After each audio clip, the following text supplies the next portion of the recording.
I'm excited to announce this week the release of my newest book with my co-author and my good friend Jeff Kinley. This is the second book that he and I have done together, and it's a book that's titled Global Reset.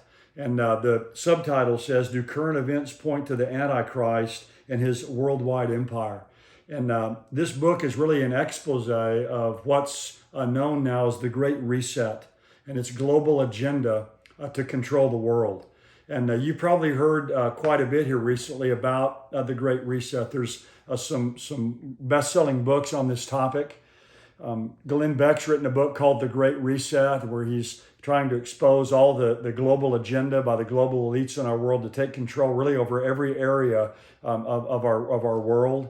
Charlie Kirk has written a book called The Conservative Response to the Great Reset.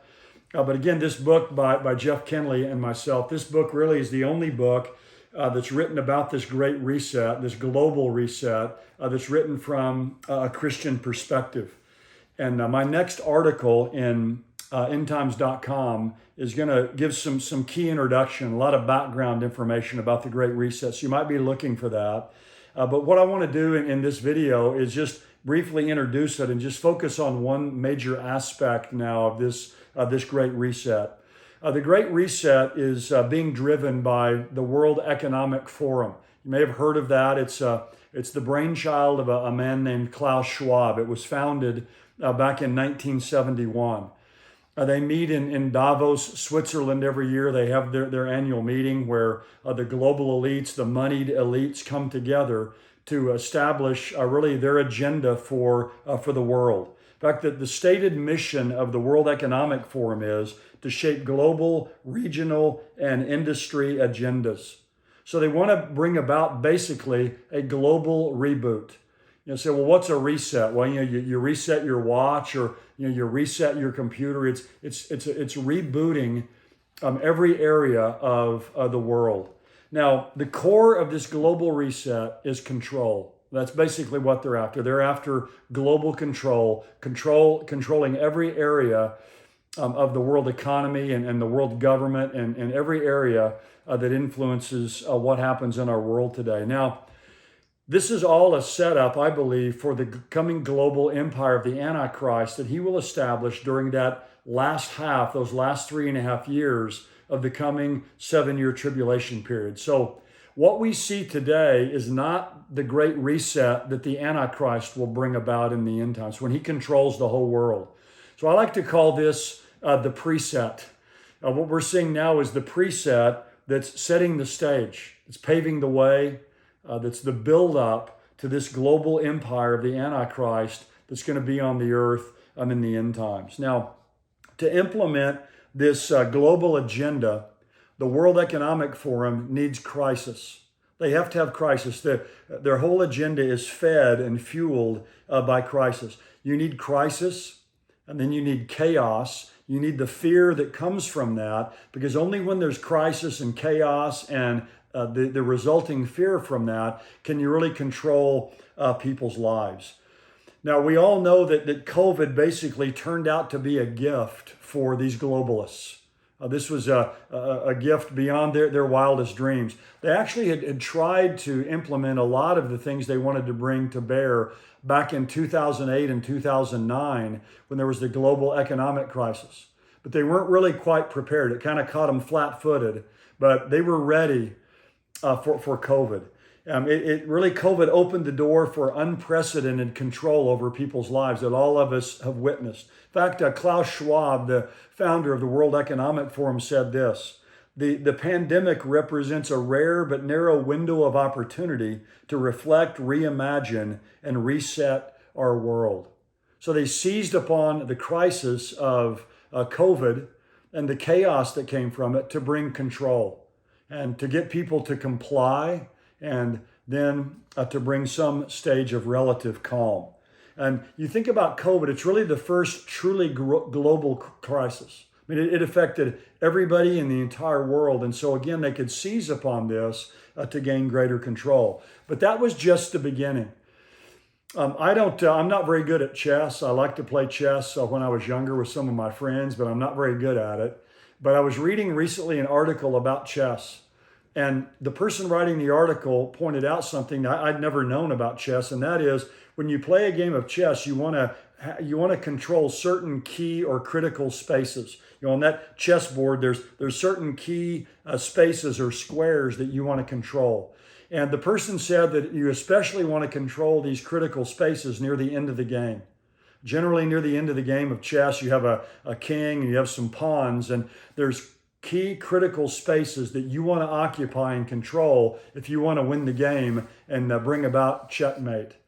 And these globalists, these global resetters, they want to control the key spaces today. They want to control the critical spaces so they can bring their global agenda to power. They want to control immigration. Basically, they want no borders. You're not a citizen of an individual country anymore. You're a global citizen. They want unfettered printing of money to spark inflation. Because again, when there's inflation, they can have more control. They want increased dependence on the state. They want supply chain crisis because again, any crisis can be leveraged by them to bring about their control. So the Great Reset is a comprehensive, coordinated, concerted attack that merges every imaginable domain of human life. I mean, it's involved in economics, geopolitics, government, technology, all of the surveillance that we see today through big media and big tech, facial recognition. We've been talking about that. Tracking and tracing people. All of the central bank digital currencies that we talked about a couple of weeks ago that are programmable and it can track and trace where people spend their money. All of this is part of this concerted effort. But what I want to do in the rest of the time in this video is focus on one key area where the global resetters are concentrating their efforts now, and that is the environment. This is one of the key spaces that they want to occupy. At their meeting about 2 weeks ago in Davos, Switzerland, they were all encouraged to come by train and not to fly on their private airplanes because they realized the hypocrisy of talking about climate change when they all fly there on their private jets. Of course, they still have to fly across the ocean to get on a train to go to Davos. But 1/3 of the meetings this year, the breakout sessions at the World Economic Forum's meeting in Davos, Switzerland, were devoted to climate change. And so climate change is the next crisis. And they're using climate change and this imagined and perceived crisis as a pretext for power. Because what they're doing is they're stirring up fear that the world's going to end soon if we don't take drastic measures. And they want to control where you go, where you travel, how much you travel. They want to control that and know about it. They want to control what you eat. I saw a picture recently of Prince Charles in England is in favor of this, where they're putting masks on cows. So cows can't breathe and let off so much carbon dioxide. And again, since cows give off so much methane gas, they're going to restrict how much meat we can eat. So to magnify this crisis, though, they're using mass deception. Again, this is another one of the tactics of these global resetters. They use deception and all kinds of lying to create, again, fear and create a sense of alarmism. Because, again, if people are fearful enough, then they will submit and they will comply. Now, what I want to do is just read you a few quotes from a book I read this last week. I recommend it. It's a book called Apocalypse Never. It's titled Why Environmental Alarmism Hurts Us All. And it's by a man named Michael Schellenberg. Let me just read some things from this, and this will set the stage for maybe some further videos and articles we want to do on this topic. But here's how he begins his book. He says, if you scan the websites of two of the world's most read newspapers on October 7th, 2018, you might have feared the end of the world was near. A headline in the New York Times said, Major Climate Report describes a strong risk of crisis as early as 2040.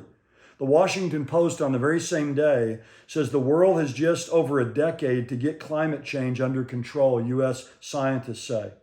A NASA scientist predicted simultaneous collapses of food systems on multiple continents at once. I'm just reading again excerpt from this book. He says, many blamed climate change for wildfires that ravaged California. The reason these wildfires have worsened is because of climate change, said Leonardo DiCaprio, of course, the well-known actor. This is what climate change looks like, said Representative Alexandria Ocasio-Cortez. It's the end of California as we know it, concluded a columnist for the New York Times. AOC, again, Alexandria Ocasio-Cortez, said the world is going to end in 12 years if we don't address climate change. Your biggest issue now is climate change, and you're going to pay for it. Now, the author of this book I'm reading from here, Apocalypse Never, he calls this apocalyptic environmentalism or apocalyptic alarmism. Now, what's interesting about this book is the man who wrote it, whose name is Michael Schellenberger, he's actually someone who believes in climate change. He believes the earth is warming, and he believes that human beings are causing it. But he says that much of what's being said about this is deception. It's deceiving people to control their lives. He talks in here about fires. He says Dr. John Keeley, a U.S. Geological Survey scientist in California, has researched this topic for 40 years and says this: we've looked at the history of climate and fire throughout the whole state, and through much of the state, particularly the western half of the state, we don't see any relationship between past climates and the amount of area burned in any given year. We're saying, look, climate change doesn't have anything to do with these fires that are burning in California. They basically found the same thing in Australia. People are saying, look, this is going to destroy the environment and we're not going to have enough food to eat. He says humans today produce enough food for 10 billion people, a 25% surplus. And experts believe will produce even more despite climate change. Again, I could just go on and on. This book is incredibly well researched and documented in all the endnotes at the back. But he says this, that the report found, this is a report about climate change, that climate change policies were more likely to hurt food production and worsen rural poverty than climate change itself. So this is a case where the cure is worse than the disease, is basically what he's saying here. Here's another thought. The IPCC, this is one of these groups that investigate these matters, concluded there's little evidence of a spike in the frequency or intensity of floods, droughts, hurricanes, and tornadoes. There have been more heat waves and intense precipitation, but these phenomena are not significant drivers of disaster costs. Now, let me just give you a couple more just to finish this out here. He says this: the good news is that carbon emissions have been declining in developed nations for more than a decade. In Europe, emissions in 2018 were 23% below 1990 levels. In the U.S., emissions fell 15% from 2005 to 2016.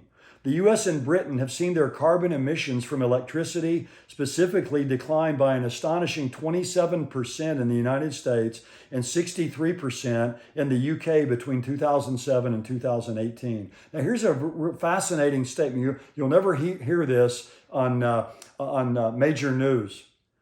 He says total emissions from energy in Europe's largest countries, Germany, Britain, and France, peaked in the 1970s. That was the peak of their carbon emissions, thanks mostly to the switch from coal to natural gas and nuclear.